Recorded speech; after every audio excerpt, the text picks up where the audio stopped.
Hello दोस्तों, फिर से हाजिर हूँ क्लास 12 बायोलॉजी की एक और महत्वपूर्ण वीडियो लेकर। आज की इस वीडियो में हम बायोलॉजी के 2 अंक वाले सभी महत्वपूर्ण प्रश्न बताने वाले हैं, जिन्हें आप पेपर देने से पहले एक बार ज़रूर देख लीजिएगा। जो इसमें 10-12 प्रश्न बताए गए हैं, जिनमें से आपके 1-2 प्रश्न जरूर यूपी बोर्ड में पूछे जाएंगे। यानी जो 29 फरवरी को आपका पेपर होने वाला है, उसमें 1-2 प्रश्न जरूर पूछे जाएंगे। तो वीडियो को पूरा जरूर देख लीजिएगा। पसंद आए तो लाइक और हमारे चैनल को सब्सक्राइब करना ना भूलिएगा। तो आइए स्टार्ट करते हैं, देखते हैं वो कौन कौन से प्रश्न हैं। तो सबसे पहला प्रश्न है अनिषेक फलन, जो कि वेरी इंपॉर्टेंट प्रश्न है यूपी बोर्ड 2024 के लिए, यानी 29 फरवरी के लिए। इसमें ये प्रश्न जरूर बन सकता है आपके पेपर में। तो क्या है अनिषेक फलन, यानी बिना निषेचन के अनिषेक फलन, और फल का निर्माण हो जाए बिना निषेचन के। तो बस इसी को बस सिम भाषा से, प्रश्न से ही आप समझ लीजिए इसमें किसके बारे में पढ़ना है हमें। तो क्या है अनिषेक फलन शब्द नेल ने दिया था। किसने दिया था? नेल ने दिया था। सामान्यतः निषेचन के पश्चात अंडाशय फल में परिवर्तित होता है। निषेचन के पश्चात जो घटनाएं होती हैं, अंडाशय किसमें? फल में परिवर्तित हो जाता है, बीजांड बीज में परिवर्तित हो जाता है। तो क्या पढ़ा कि सामान्यतः निषेचन के पश्चात अंडाशय फल में परिवर्तित होता है, लेकिन प्रकृति में कभी कभी बिना निषेचन के अंडाशय फल में विकसित हो जाता है। लेकिन प्रकृति में क्या करते हैं? बिना निषेचन के ही अंडाशय फल में विकसित हो जाता है। यह प्रक्रिया क्या कहलाती है? अनिषेक फलन कहलाती है। यानी बिना निषेचन के क्या होना? फल का विकसित हो जाना, यानी अंडाशय फल में विकसित हो जाना क्या कहलाता है? अनिषेक फलन कहलाता है, तथा फल अनिषेक फलन कहलाता है। ठीक है। तो किस किस में होता है? जैसे केला, पपीता, संतरा, नाशपाती, अनानास आदि में अनिषेक फलन की क्रिया होती है। तो अगर और आगे पढ़ेंगे तो अनिषेक फलों में बीजांड बीज में परिवर्तित, अभी हल पढ़ा था, नहीं हो पाते, अर्थात फल बीज रहित होते हैं।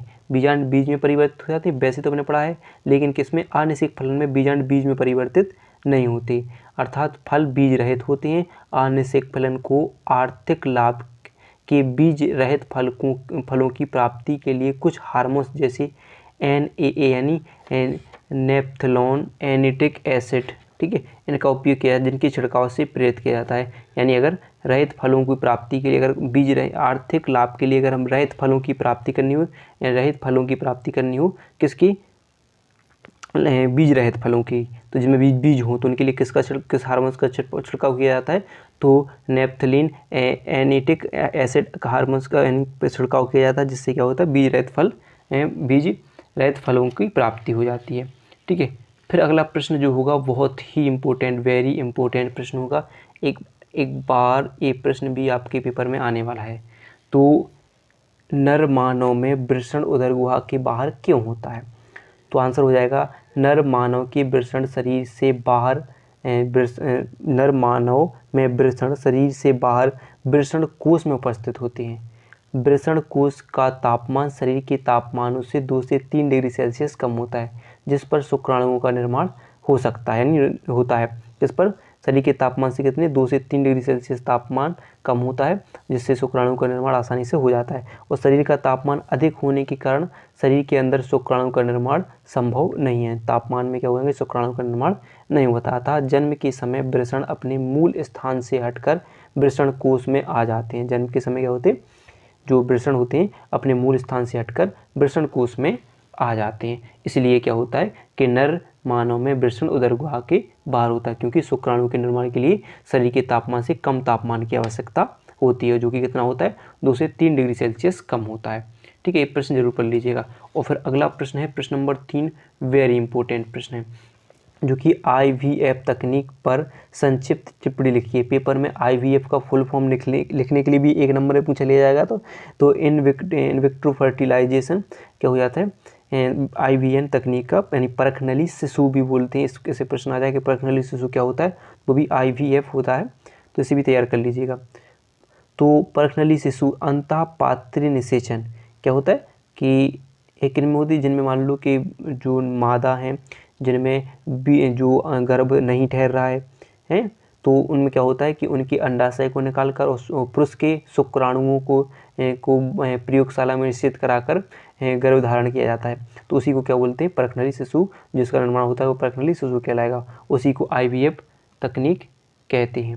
ठीक है, इन विट्रो फर्टिलाइजेशन। ठीक है, और तो क्या होगा कि परखनली शिशु अंतः पात्र निषेचन, यह तकनीक उन दंपतियों में प्रयुक्त की जाती है जिनमें या तो स्त्री में गर्भ नहीं ठहरता या सक्रिय अंडाणु या पुष्प के बीज में शुक्राणु की कम संख्या पाई जाती है। पुरुष में भी शुक्राणु की संख्या अगर कम पाई जाए तब भी इस तकनीक का उपयोग किया जाता है।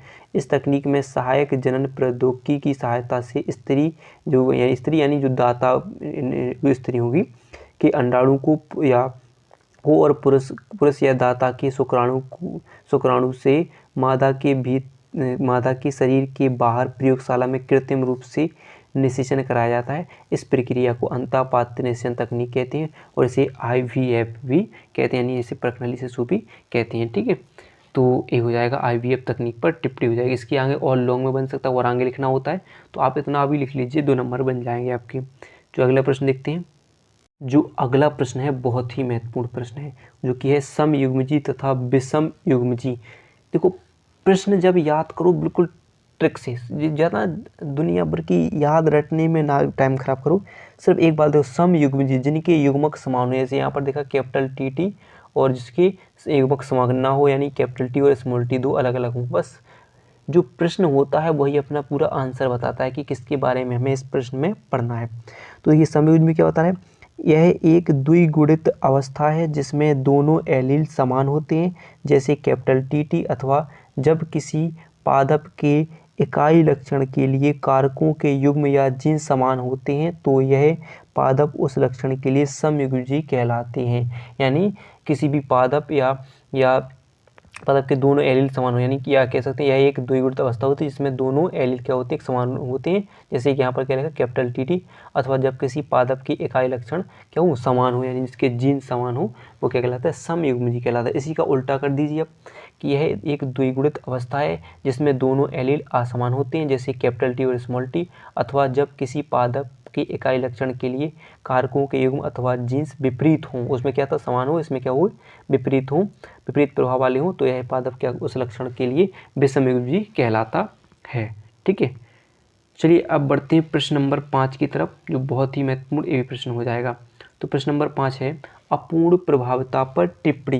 पेपर में टिप्पणी लिखने के लिए बहुत पूछी जाती है, तो टिप्पणी अच्छे तरीके से तैयार कर लीजिएगा। बहुत ही कम टाइम पता है, 29 तारीख को आपका पेपर भी है।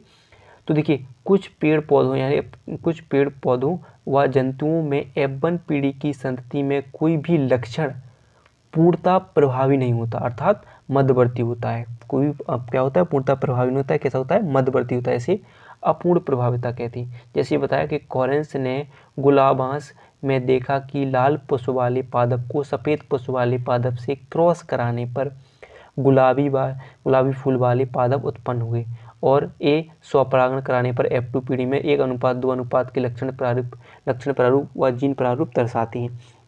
क्या किया, गुलाबांस में क्या देखा, लाल फूल वाले और सफ़ेद फूल वालों की बस क्रॉस किया, और तीसरा यानी मध्यवर्ती लक्षण प्राप्त हुआ, क्या प्राप्त हुआ, गुलाबी फूल प्राप्त हुए।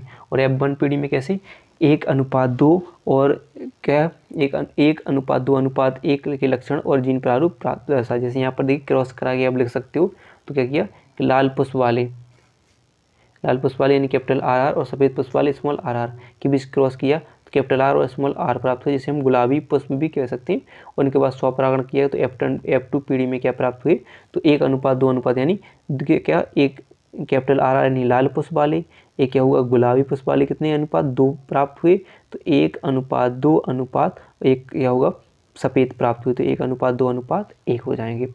ठीक है, अगला प्रश्न देखते हैं, प्रश्न नंबर 6। प्रश्न नंबर 6 है DNA अणु की संरचना में चारगाव के नियम की महत्ता को स्पष्ट कीजिए। चारगाव का नियम इस साल भी पेपर में आ सकता है, बहुत ही इंपॉर्टेंट प्रश्न है, तो इसे हम तैयार करते हैं। तो चारगाव ने विभिन्न जीवों में DNA का अध्ययन कर निम्न निष्कर्ष प्रतिपादित किए। नंबर 1 क्या था, सभी DNA में प्यूरिन्स व पिरिमिडीन क्षारकों की मात्रा समान होती है। नंबर 2 क्या बताया कि एक ही जाति के जीवों में DNA के कुल अणुओं में क्षारकों की संख्या क्या होती है, समान होती है। क्या होती है, DNA के कुल अणुओं में क्षारकों की संख्या क्या होती है, समान होती है। फिर देखा तीसरा कि जीन विभिन्न जातियों के जीवों में DNA में एडेनिन प्लस थाइमिन और ग्वानिन और प्लस साइटोसिन का अनुपात भिन्न भिन्न होता है, परंतु एक जाति में समान होता है। ठीक है, एडेनिन ग्वानिन के समान होता है, एडेनिन थायमिन के समान, और ग्वानिन और साइटोसिन के समान हो सकता है, परंतु एक जाति में, लेकिन कैसे होते हैं, अनुपात में भिन्न भिन्न होते हैं। ये हो जाएगा चारगाफ का नियम। फिर अगली साल जो प्रश्न पूछा गया था वो इस साल भी हम देख सकते हैं कि अगर आ जाए तो और बढ़िया हो जाएगा। सेंट्रल डोगमा पर टिप्पणी लिखने के लिए अगली साल भी पूछी गई 2023 में, और अगर इस साल पूछ जाए तो और बढ़िया हो जाएगी, तो इसको तैयार जरूर कर लीजिएगा।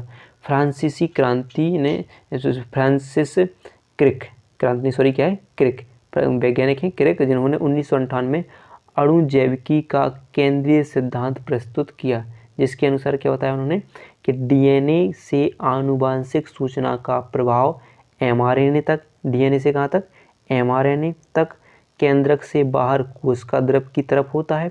फिर इसके बाद यानी तत्पश्चात एमआरएनए में न्यूक्लियोटाइड के क्रम का अमीनो अम्ल के क्रम के रूप में अनुवाद होता है।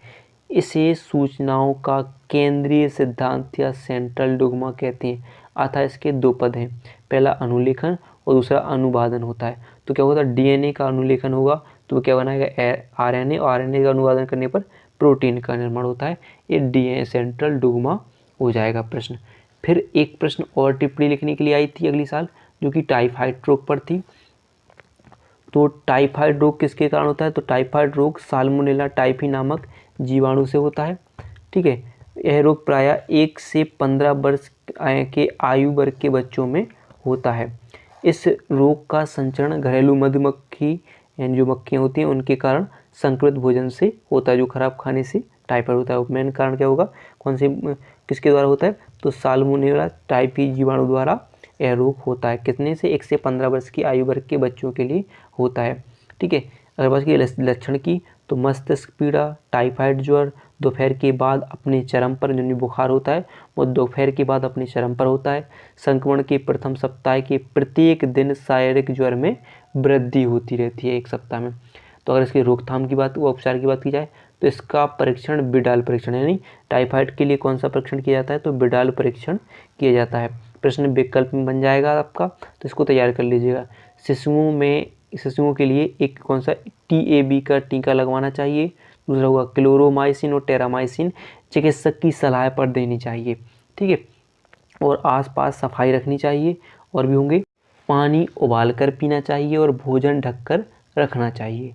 फिर अगला 9वां प्रश्न बहुत ही इंपॉर्टेंट होगा, प्लाज्मिड क्या है, स्पष्ट कीजिए। तो क्या होगा, ये जीवाणुओं में पाए जाने वाला अतिरिक्त गुणसूत्रीय पदार्थ है जो एक कोशिका में जा सकता है, जिसे प्लाज्मिड कहते हैं। प्लाज्मिड प्रायः जीवाणुओं व ईस्ट में पाए जाते हैं। इनका प्रयोग डीएनए पुनर्योगज तकनीक में संभाग के रूप में किया जाता है। टीआई प्लाज्मिड एग्रोबैक्टीरियम ट्यूमिफेसियंस जीवाणु से प्राप्त होता है, इसको भी तैयार कर लीजिएगा। फिर इसके बाद है बीटी फसल। बीटी फसलें क्या हैं, इनके महत्व का वर्णन कीजिए। तो एक प्रकार का प्रतिविष है, बीटी क्या है, एक प्रकार का प्रतिविष है जो विषाणु बैसिलस थ्यूरोजेंसियस से निर्मित होता है। जब बीटी जीवाणु विष का जीन जीवाणु से निकाल कर पादपों में स्थानांतरित कर देते हैं तो ऐसी फसल बीटी फसल कहलाती है। इसके द्वारा पादप फसल प्रजाति पीड़क प्रतिरोधी बन जाते हैं। यानी जिन फसलों में कौन से बीटी बैसिलस थ्यूरोजेंसियस नामक जो जीवाणु होता है वो पादपों में डाला जाता है, जिससे क्या होता है कि जो भी कीट मीट या जो भी उसमें कीड़े लगते हैं वो उनको जब खाते हैं तो बैसिलस थ्यूरोजेंसियस उनके लार में यानी उनकी मुंह में चला जाता है, उनकी यकृत प्रकृत कोशिका को फटा देता है, यानी भोजन को पचने नहीं देता है।